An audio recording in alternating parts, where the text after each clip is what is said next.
हम समाजवादी पार्टी के लोग मिलकर के JP-NIC को लेना चाहते हैं।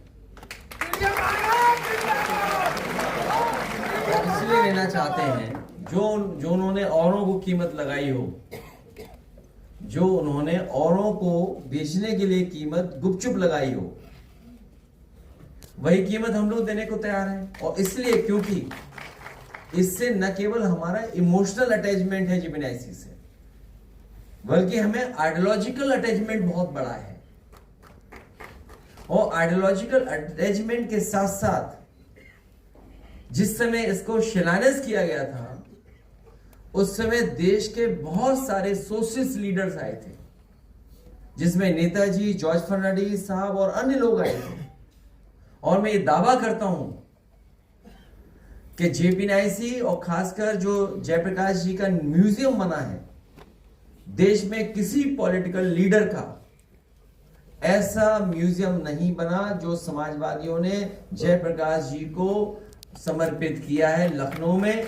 इसलिए न केवल हमारे साथ आइडियोलॉजिकल और इमोशनल, बल्कि हमारी ये उपलब्धि भी है कि एक नेता की लेगेसी को कैसे हम अगली पीढ़ी तक लेकर जाएं।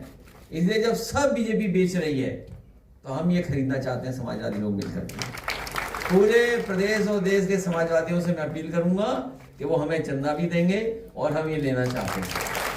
अगर सरकार को बेचने में दिक्कत हो, उनके पास तमाम एक्सपर्ट अधिकारी हैं। जैसे जब इन्हें मॉल बेचना था, प्लासियो मॉल की मार्केट प्राइस क्या है? यहां जितने किसान हैं ये मांग रहे हैं मार्केट प्राइस। मार्केट प्राइस क्या रही होगी उस समय प्लासियो की? आप इसी से अंदाजा लगा सकते हैं। एक स्पेस सूट वाले हैं डिप्टी सीएम, उन्होंने अपने ही मुख्यमंत्री, अपने ही सरकार के खिलाफ पत्र लिखा था। तो बात आपको समझ में आ रही होगी क्यों लिखा होगा पत्र। तो एक तो वो एक्सपर्ट अधिकारी हैं, दूसरा समाजवादी पार्टी ने किसानों के लिए, उनकी मदद के लिए, सुविधा के लिए, उनके लिए एक बाजार क्रिएट किया था। न केवल बाजार क्रिएट किया था, बल्कि किसान अगर आए लखनऊ में अपना सामान लेकर के आए और कारोबार करना चाहे तो किसान बाजार बनाया था। सुनने में आया है कि आजकल सबसे मॉडर्न, सबसे हाई फाई जगह वो बन गई है, लेकिन वो किसान नहीं है, नई पीढ़ी के लोग हैं। वो किसान बाजार कैफे सेंटर बन गया है। किस नाम से जाना जाता है मैं तो नहीं जान रहा हूं, मैं तो एक ही बार गया हूं वहां पर। हाँ? नहीं, जो भी हो। और उसके बगल में एक किसानों को रुकने की जगह थी, जिसमें होटल बन गया बहुत बड़ा लाल रंग का। देखिए लाल रंग हमारा था, हाँ? लाल रंग हमारा था, लेकिन वो लाल रंग नहीं हटा, होटल हट गया। किसान की जगह किसी उद्योगपति पहुंच गया। हमें कोई आपत्ति नहीं है। तो वो जो एक्सपर्ट लोग हैं, मैं केवल इन बातों को इसलिए कह रहा हूं कि वो एक्सपर्ट हैं कि कैसे कोई चीज बेची जाती है। ये सरकार एसेट्स नहीं क्रिएट कर सकती। सरकार एसेट्स को बेच रही है, क्योंकि कल हम और आप कंगाल हो जाएंगे। अभी मैं देख रहा था, भारतीय जनता पार्टी को कैसे पता है वॉर होने वाला है? मुझे कोई ये बताए, भारतीय जनता पार्टी को कैसे पता है वॉर हो रहा है? उनके ट्विटर हैंडल से, उनके मीडिया सेल से एक कहा कि वॉलंटियर्स हमें चाहिए जो लोगों की मदद करेंगे। उन्हें कैसे पता वॉर होने जा रहा है? ये सोचने की बात है। मैं आपसे कह रहा हूं, अरे देश बचाओ, हम सब बचेंगे तभी। आप बताइए बीजेपी कैसे इसको ट्वीट कर सकती है? आप में भी होगा, भी चल रहा, वाईफाई हमारा चल रहा नहीं चल रहा है? तो सुरक्षा जैसे विषय पे भी कोई गंभीरता नहीं बीजेपी के अंदर। मुझे नहीं कहना चाहिए, क्योंकि मैंने मोबाइल ऑन किया तो अचानक आ गया, तो मैं अचानक बात कर रहा हूं आपसे। इनकी पार्टी के लोगों को कैसे पता है कि ये होने जा रहा है?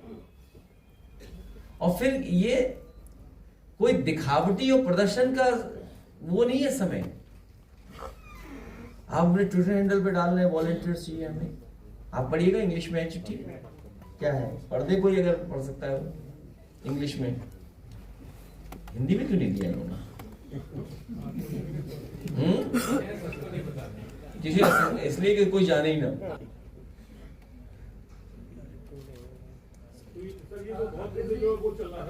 विषय नहीं है, अब विषय यह है कि मॉक ड्रिल होने जा रही है। अब विषय वो खत्म हो चुका है। अब सब ने जब ये आश्वासन दे दिया है और सरकार के पक्ष में खड़े हो गए हम सब कि सरकार जो करेगी, जो ठोस कदम उठाना चाहे उठाएं, तो अब पुराने सवाल नहीं खड़े हो सकते हैं।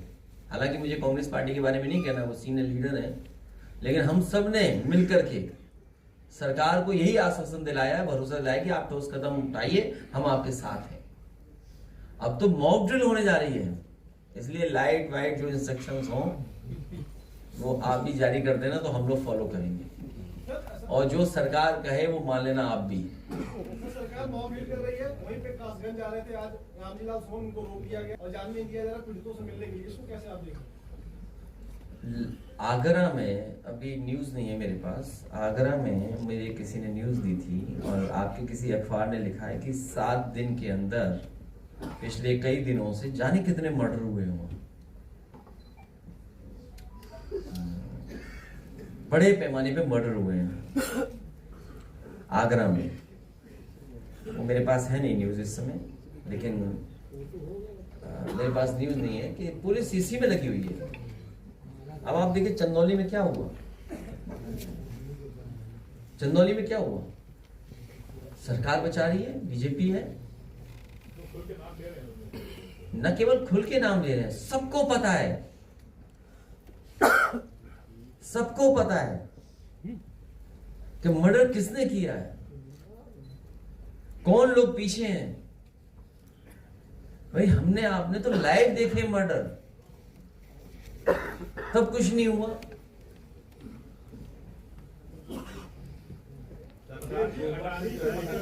है ये बिना ऐसी उल्टी बातें कर रहे हैं आप।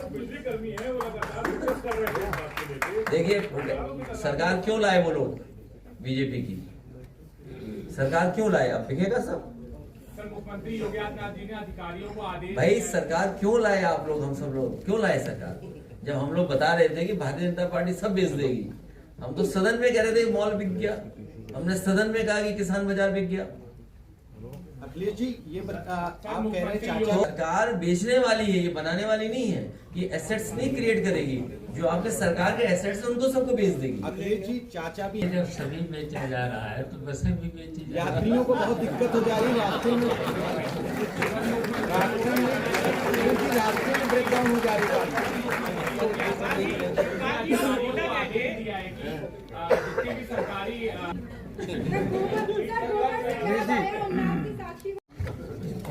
साक्षी जी जब मिलेंगे हम उन्हें प्रणाम भी करेंगे और हम पूछेंगे जरूर। देखो मैं सच बताऊं आपको, आप नहीं जानते कुछ भी। जिस दिन हम चाहेंगे साक्षी महाराज जी समाजवादी पार्टी में आ जाएंगे, आप जानते नहीं, सच बता रहा हूं मैं आपको, आप पूछ लो फोन मिला के। हम लोग जिस दिन चाहेंगे उसी दिन साक्षी महाराज जी समाजवादी पार्टी में आ जाएंगे। हम जिस दिन उनसे अपील करेंगे, निवेदन कर लेंगे कि यार छोड़ो उसको, अब हमारे साथ आइए, लड़ाई बड़ी है पीडीए की, जातीय जनगणना की, वो हमारे साथ खड़े दिखाई देंगे। और सच्चाई बता दो, उन्हीं के दबाव में जातीय जनगणना हुई है।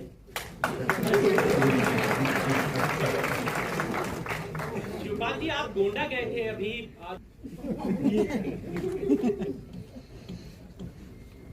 ऐसा नहीं, देखिए ऐसा है, चाचा के संबंध सबसे अच्छे हैं। और कोई बात बताओ।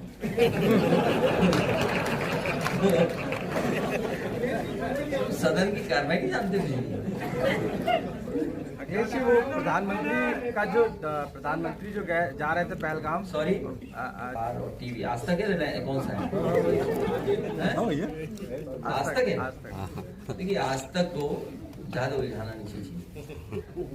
आपने भी हमारा कहना माना, आज तक ने चलाया कि अमन यादव, तो आज तक को बताया कि तुम गलत कर रहे हो, तो उन्होंने नाम बदल दिया और खेद भी प्रकट कर दिया। वो खेत वाली लाइन पढ़ो जरा, लाओ। आज ही खेत प्रकटे, मैं इनका धन्यवाद देता हूँ कि इन्होंने जो गलती की उसके लिए खेत प्रकट किया।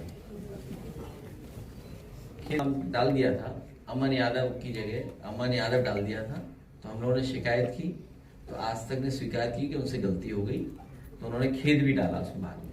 इस खबर के पहले वर्जन में आरोपी का नाम अमन यादव छप गया था। इस गलती के लिए हमें खेद है। तो मैं आज तक को बहुत धन्यवाद देता हूँ। जी एक सवाल है, बांदा से आप बहुत गलत बोल रहे हैं। आदरणीय योगी मुख्यमंत्री जी बहुत ही ईमानदार है, आप सब बात गलत बोल रहे हैं। ये खनन में चोरी नहीं हो सकती। अखिलेश जी, कल किसान राजधानी लखनऊ गन्ना किसानों तमाम बड़े वादे की वीडियो तक दिखाई है। नहीं, ये गलत बोल रहे हैं। हमारे मुख्यमंत्री योगी जी सच के अलावा कुछ नहीं बोलते। गन्ना किसानों को मूल्य नहीं मिला, सच के अलावा कुछ नहीं बोलते। जाने वाले की तारीफ करते रहो, जाने वाले। बीजेपी लाल बिहारी, आपको भी पता है, सबको पता है। अखिलेश जी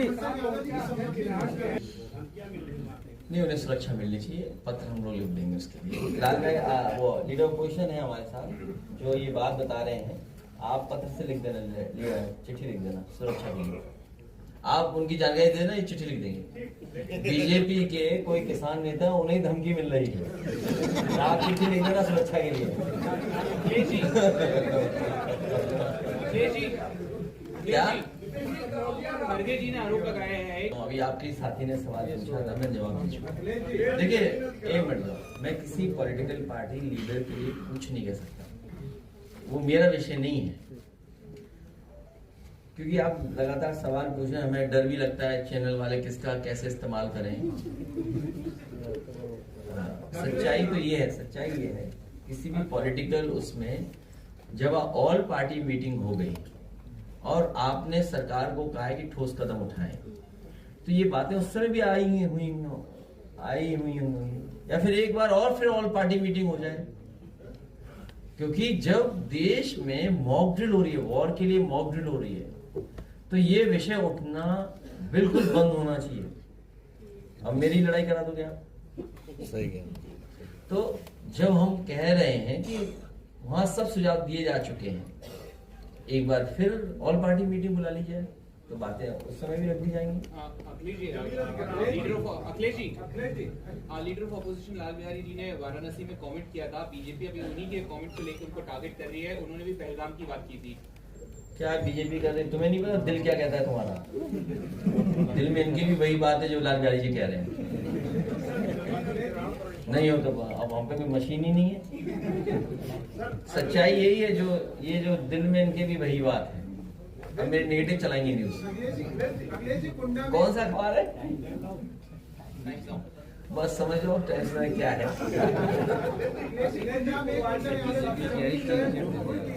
देखिए, अभी ये विषय नहीं उठा लीजिए। देखिए, आपको भी गाइडलाइन आ गई है होम मिनिस्ट्री की। मैं अपने पत्रकार साथी से कहूंगा, ये कौन सा चैनल बताया था आपने? टाइम्स नाउ भाई, ऐसा करो, गाइडलाइन हमने तो पढ़ी नहीं, तुम पढ़ लो और पढ़ करके सवाल मत पूछिए कि जब गाइडलाइन आ गई है होम मिनिस्ट्री की, तो आपको ये सवाल नहीं करने चाहिए। मैं होम मिनिस्ट्री के अधिकारियों से कहूंगा कि ऐसे पत्रकार साथियों के खिलाफ कार्रवाई करें, FIR लिखाएं इनकी।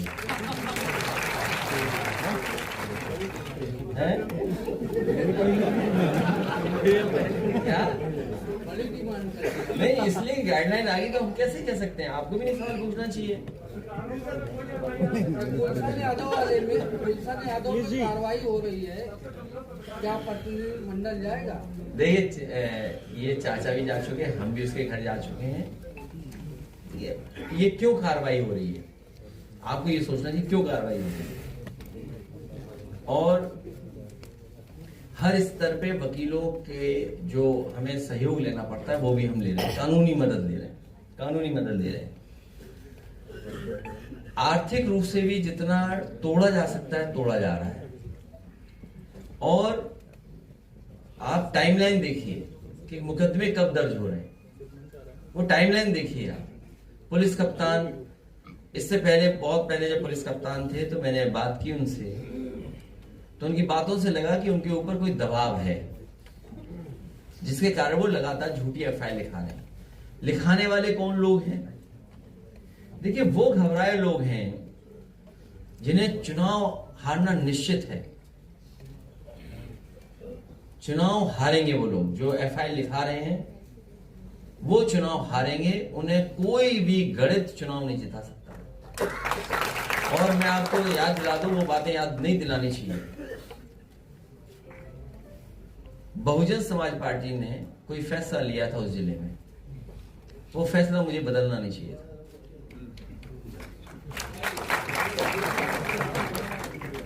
उत्तर प्रदेश के अधिकारी जो जमीन वो कभी उन्हें नहीं मिलेगी कि उसके लिए दिल बड़ा होना चाहिए। आपने सुना नहीं, मुख्यमंत्री जी कह रहे थे कि शामली से लेकर के हम एक्सप्रेसवे बनाने जा रहे हैं आसाम में सिलचर तक। अब उन्होंने भारत का नक्शा नहीं देखा। कुछ देर बाद यूपी खत्म हो जाता है, बिहार और दूसरे स्टेट्स, झारखंड हो सकता है बीच में पड़े, और फिर पड़े जाके कलकत्ता, फिर वहां आगे पड़े जाकर। तो सोचिए, उत्तर प्रदेश के मुख्यमंत्री ये ऐलान कर रहे हैं कि हम एक्सप्रेसवे बनाएंगे दूसरे प्रदेश में। वो भी कुछ उनकी समस्याएं हैं, उनका भी समाधान नहीं कर रहे। जिस तरीके से किसान का एक्सप्लॉयटेशन है चरम सीमा पर, उससे ज्यादा एक्सप्लॉयटेशन हमारे मजदूर भाइयों का हो रहा है। और अलग अलग स्थान पे अलग अलग तरीके से मजदूर भाइयों से काम भी ले रहे हैं, लेकिन जो उन्हें सम्मान मिलना चाहिए, जो उनके अधिकारों के तहत जो सुविधाएं मिलनी चाहिए, वो भी सरकार सुविधाएं नहीं दे रही है। अगर देश की अर्थव्यवस्था आगे बढ़नी है, बिना मजदूरों के स्वाभिमान को, सम्मान को बढ़ाए कैसे अर्थव्यवस्था आगे बढ़ेगी? आज भी मैं पढ़ रहा था कि रिपोर्ट ये आई है कि चौथे नंबर पर अर्थव्यवस्था देश की बनने जा रही है। अगर हमारा मजदूर दुखी हो, मजदूर संकट में हो, किसान की आर्थिक स्थिति ठीक ना हो, और उस समय हम ये दावा कर रहे हो कि दुनिया में हमारी अवस्था क्या पहुंचने जा रही, किस स्थान पे हमारी अर्थव्यवस्था पहुंचेगी, ये सवाल खड़ा करता है। इसलिए मैं मजदूर भाइयों की समस्याओं का जो आज इन्होंने एक पॉलिटिकल चार्ट बनाया है, पॉलिटिकल कैलेंडर बनाया है, उसके तहत हमारे मजदूर सभा के लोग काम करेंगे। और भविष्य में जो समाजवादी पार्टी की लड़ाई है, उसमें मजदूर भाइयों का और खासकर समाजवादी मजदूर संगठन का बहुत बड़ा योगदान होने जा रहा है। इनका नाम भी बड़ा आसान है, SMS, समाजवादी मजदूर सभा। ये नाम ऐसा है जो याद नहीं करना है, सबने पहले ही रटा हुआ है, SMS। ये SMS हर मजदूर की समस्या का SMS हम लोगों तक पहुंचाएगा। ये हमारे SMS ताकत बनेगी, हमारी पार्टी के संगठन की मजबूती पहुंचाने का काम करेंगे। दूसरे हमारे झांसी के किसान भाई आए, पहले भी आए थे, एक डेलीगेशन बना करके मैंने लीडर ऑपोजिशन जो अपर हाउस में उनके साथ भेजा था, संबंधित अधिकारियों से बैठक करके आए। जिला अधिकारी महोदय ने जो आश्वासन दिया है, स्वाभाविक ये बात स्वीकार की जाती है कि अगर जिलाधिकारी महोदय कोई बात को मान रहे हैं तो इसका मतलब सरकार भी उससे सहमत है। अगर उस समय के जिलाधिकारी महोदय जो भी रहे थे, उन्होंने आश्वासन दिया है कि हम समस्याएं जो किसानों की उनका समाधान करेंगे, तो दोबारा जाकर के हम लोग अपने लीडर ऑपोजिशन को कहेंगे कि दोबारा जाकर के एक बार किसानों के बीच और वहां पर संबंधित अधिकारियों से बातचीत कर करके फिर आगे इस लड़ाई को हम बढ़ाएंगे। और अगर ये सरकार ने फैसला लिया है कुछ कैबिनेट्स में जो हमारी जानकारी में नहीं है, लेकिन हम किसानों के लिए, ये जो झांसी के किसान या उत्तर प्रदेश के अलग अलग जगह के किसानों को जो विकास के लिए, उद्योग के लिए, कारोबार के लिए जमीन छीनी जा रही है, समाजवादी पार्टी की मांग है कि उनको बाजार भाव मिलना चाहिए, बाजार की कीमत मिलनी चाहिए, जो मार्केट प्राइस है वो मिलना चाहिए, और दबाव बना करके किसी भी सहमति के कागज पर दस्तखत नहीं कराने चाहिए। हमारे किसान भाई कई बार नहीं समझ पाते हैं, उन्हें समझाया कुछ जाता है और कहा जाता है कि इस कागज पे दस्तखत कर दो, और जब एक बार दस्तखत हो जाते हैं तो उसके बाद उनके पास कोई अधिकार नहीं बचता है। जब लैंड एक्विजिशन एक्ट है और हम और आप सब ये मानते हैं कि हमें किसानों के साथ खड़े रहना है, किसानों को लाभ पहुंचाना है, तो सर्किल रेट बढ़ा करके जो 4 गुना मुआवजा है या मार्केट वैल्यू है, मार्केट वैल्यू के हिसाब से उनको मिलना चाहिए। और जिन किसानों के नाम पर जमीन दर्ज नहीं है, क्योंकि सरकार ने ही उन्हें जमीन दी है जब स्थापित हुए हैं, तो और अगर सरकार ने ही विस्थापित किया है, पहले भी उनकी जमीन ली जा चुकी है और फिर जमीन ली जा रही है। ये सच है कि जमीन की मारामारी है। इसीलिए Bharatiya Janata party land acquisition act ला रही थी, ऐसा कानून ला रही थी कि हमारे किसानों की जमीन छीन जाए। आज भी भारतीय जनता पार्टी के लोग ही जमीन छीन रहे हैं। जितनी जमीन है वो एक्सपेंड नहीं हो सकती है, जो जमीन है वो उतनी ही रहेगी। जैसा हमारे नेताजी के नाम के नामारासी राजपूत जी ने बताया कि परिवार को एक समय पर 5 एकड़ जमीन मिली थी। भाइयों के बंटवारा, उनके बेटों के बंटवारे के बाद जमीन उनके हाथ में कुछ है ही नहीं। ये एक परिवार की कहानी नहीं है, पूरे देश के तमाम परिवारों की यही कहानी है।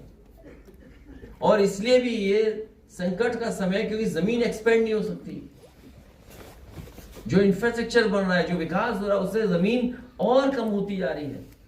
आप लोगों को याद होगा, नेताजी हमेशा कहते थे कि जमीन सिकुड़ रही है, जितनी सड़कें बनेंगी, जितना इंफ्रास्ट्रक्चर काम होगा, हमारी जमीनें उतनी कम हो जाएंगी। कभी किसी ने पुराना लखनऊ देखा होगा, तो लखनऊ छोटा सा शहर रहा होगा, जहां से ये लोग चलकर गए बबीना। मैं समझता हूं जिस समय बबीना बना होगा, जो कैंटोनमेंट एरिया आमड के लिए निश्चित किया गया, झांसी और बबीना के बीच में हो सकता सुनसान जगह रही हो, लेकिन आज बबीना और झांसी की जमीनों की कीमतों में कोई फर्क नहीं है, ज्यादा ही होगा एक दूसरे के से लगभग। इसलिए हमारे किसानों के साथ धोखा ना हो। झांसी के किसानों की हम मदद करना चाहते हैं। हम चाहते हैं किसानों को मार्केट प्राइस पैसा मिला जाए। और भारतीय जनता पार्टी को याद रखना चाहिए, भगवान प्रभु श्री राम जी की धरती पर जो इन्होंने भेदभाव किया था, उसी की वजह से भगवान श्री राम जी ने उनको चुनाव वहां से हरवा दिया था। अयोध्या के लोगों की, गरीबों की जमीनें भारतीय जनता पार्टी के लोगों ने छीनी थी, लूट की थी, उसमें मुनाफा कारोबार करने का काम किया था। उसी का परिणाम यह हुआ कि प्रभु श्री राम जी ने भारतीय जनता पार्टी को अयोध्या की धरती से हरा दिया था और पूरे देश में एक संदेश दिया था कि कम्युनल पॉलिटिक्स का अंत होगा, कम्युनल पॉलिटिक्स और आगे नहीं बढ़ सकती है। झांसी के लोग, किसान भाइयों से भी कहूंगा, इन भारतीय जनता पार्टी को सबक सिखाएं। पूरे बुंदेलखंड के लोग सबक सिखाएं, क्योंकि वहां पर जा करके भारतीय जनता पार्टी ने झूठ बोला है। मिसाइल बनाएंगे, फाइटर पायलट, वो फाइटर एयरक्राफ्ट बनाएंगे। आज अगर गोला बारूद, तोप, गोली, बंदूक बन गई होती तो हमें बाहर से नहीं मंगाना पड़ता कुछ भी। हमारे बुंदेलखंड में मिसाइलें बन गई होती तो हमें रशिया से मिसाइल नहीं मंगानी पड़ती, दूसरे देशों की तरफ नहीं देखना पड़ता। बताओ कब कहा था कि हम मिसाइल्स बनाएंगे, आप याद कीजिए। लेकिन सुनने में आया है कि वो होम मिनिस्ट्री से कोई एक आया है चिट्ठी कि अब कोई बात नहीं कर सकता है डिफेंस को लेकर के, इसलिए हम अपने शब्द वापस ले रहे हैं। लेकिन भारतीय जनता पार्टी ने वादा ये किया था कि हम मिसाइल्स बनाएंगे, तोप बनाएंगे, टैंक बनाएंगे, बनाएंगे, तोप बनाएंगे, टैंक बनाएंगे, राइफलें बनाएंगे, SLR बनाएंगे, मशीन गन्स बनाएंगे, न जाने क्या क्या बनाएंगे। लेकिन सुनने में आ रहा है झांसी में या बुंदेलखंड में कहीं भी सुतली का बम भी नहीं बनाया है और जमीन ले ली किसानों की। इसलिए इन किसानों के साथ धोखा ना हो, इन किसानों के साथ बेईमानी ना हो। अपने किसान भाइयों को हम कहते हैं, समाजवादी सरकार बनवाइए, मार्केट प्राइस से आपको मुआवजा दिलाने का काम करेंगे और सरकार के किसी कागज पे दस्तखत ना करें, सरकार के किसी कागज पे दस्तखत ना करें। आज जब मैं सुबह सुबह उठा, सुबह ही सुबह 6:15 के बाद एक खबर आई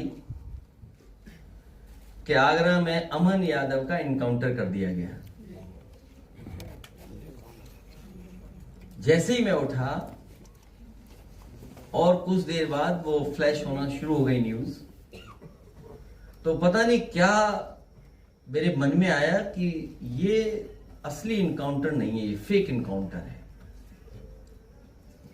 तभी देखा मैंने कि आगरा से कार्यकर्ता का फोन आ रहा है। मैंने फोन उठा लिया तो जानकारी हुई कि सरकार के लोगों ने उसका गलत नाम चलवाया है।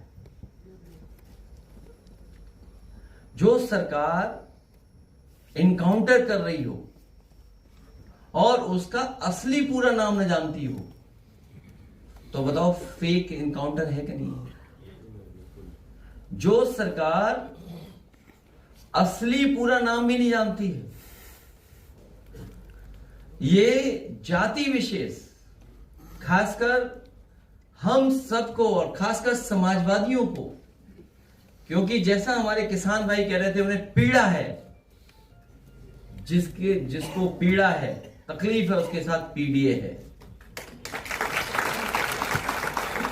पीडीए है उनके साथ।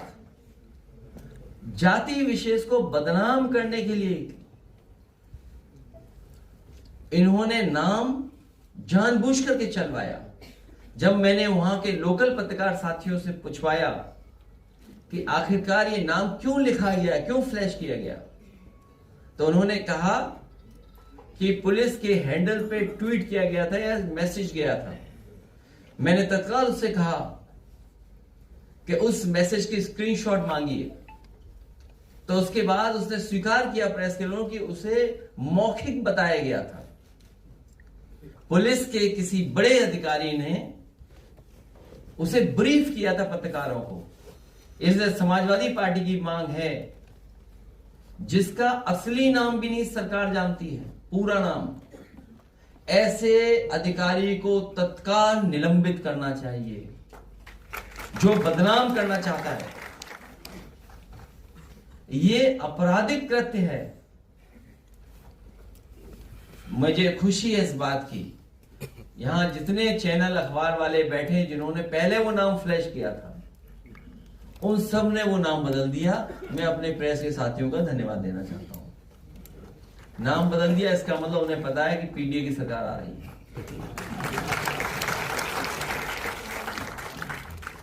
जैसे ही सूचना गई हमारे कार्यालय से, मैं अपने पत्रकार साथियों का विशेष धन्यवाद देता हूं कि जिन्होंने उस नाम में सुधार लाने का काम किया।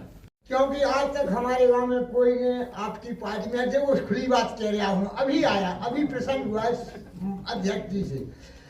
ये एक बात भी है, जब हम इस पार्टी की बात कर रहे हैं तो ये बात सत्य है, इसमें बता दी।